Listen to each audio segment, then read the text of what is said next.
গ্রামের এক মধ্যবিত্ত পরিবারের ছেলে সাগর ভালোবাসে পাশের গ্রামের মেয়ে নদীকে। অভাব অনটনের সংসারে হাড়ভাঙ্গা পরিশ্রম। নিজের অজান্তেই সাগরের শরীরটা কখন যে ইটের মতো শক্ত হয়েছে সাগর তা বুঝতেই পারেনি। কিন্তু এত কিছুর পরেও সাগরের মনটা সে আগের মতো নরম রয়েছে, ঠিক যেন মমের মতো।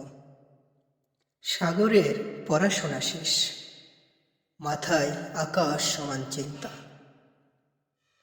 একদিকে পরিবারের হাল ধরতে হবে, সংসারের দায়িত্ব নিতে হবে, অন্যদিকে প্রিয় ভালোবাসার মানুষ, যার জন্য মনটা সব সময় ছটফট করে, যাকে হারানোর ভয়ে সব সময় নিজে পাগল থাকে। সেই ভালোবাসার মানুষ নদীকে আজীবনের জন্য, চিরদিনের জন্য আপন করে নিয়ে নিজের ঘরে নিয়ে আসতে হবে। এই সব কিছুর জন্য সাগরের এখন সবচেয়ে বেশি প্রয়োজন একটা চাকরি। তাই তো সাগর দিন রাত সমান করে হন্য হয়ে ছুটছে সোনার হরিণ নামক চাকরির পিছনে। দিন যায়, মাস যায়, বছর চলে যায়, কিন্তু কোনো কিছুতেই একটা চাকরি জুটছে না।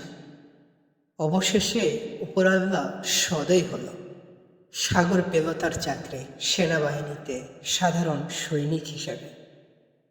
চাকরির শুরুতেই সাগরকে ট্রেনিং করতে হবে একটা লম্বা সময় ধরে। তাই পরিবারের মা বাবা, ভাই বোন, আত্মীয় স্বজন এবং ভালোবাসার প্রিয় মানুষ নদীকে ছেড়ে এক বুক কষ্ট নিয়ে সাগর চলে গেল প্রশিক্ষণ নিতে। পাহাড় সমান কষ্টের মাঝেও সাগরের মনে একটু শান্তির ছোঁয়া। হয়তো এই কষ্টের পরেই সাগর তার সমস্ত সুখগুলো ফিরে পাবে।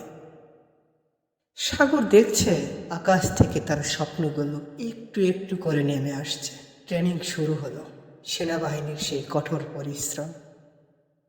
ট্রেনিংয়ের সময় বাসায় কথা বলার সুযোগটা খুব কম, তাই সাগর সবার সাথে ঠিকমতো কথা বলতে পারেনি।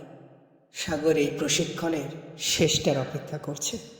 অবশেষে এলো সেই স্বপ্নের দিন, ট্রেনিংয়ের শেষ দিন। ট্রেনিং শেষে সাগর পাগলের মতো ছুটছে আর মনে মনে ভাবছে প্রিয় মানুষটাকে ফোন করে বলবে, নদী আর চিন্তা নেই, নাওটা পেয়ে গেছি, এবার আর নদী সাগরের সাথে মিশে যেতে কোনো বাধা থাকবে না। সাগর ফোন করে নদীকে, একবার, দুবার, তিনবার, বেশ কয়েকবার,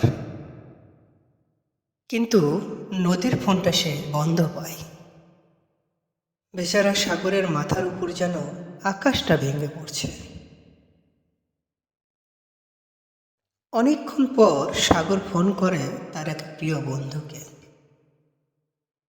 বন্ধুকে ফোন করে সাগর জানতে পারে বেশ কিছুদিন আগে তার ভালোবাসার নদী অন্য নায়াচরে মিশে গেছে নতুন এক সাগরের সাথে।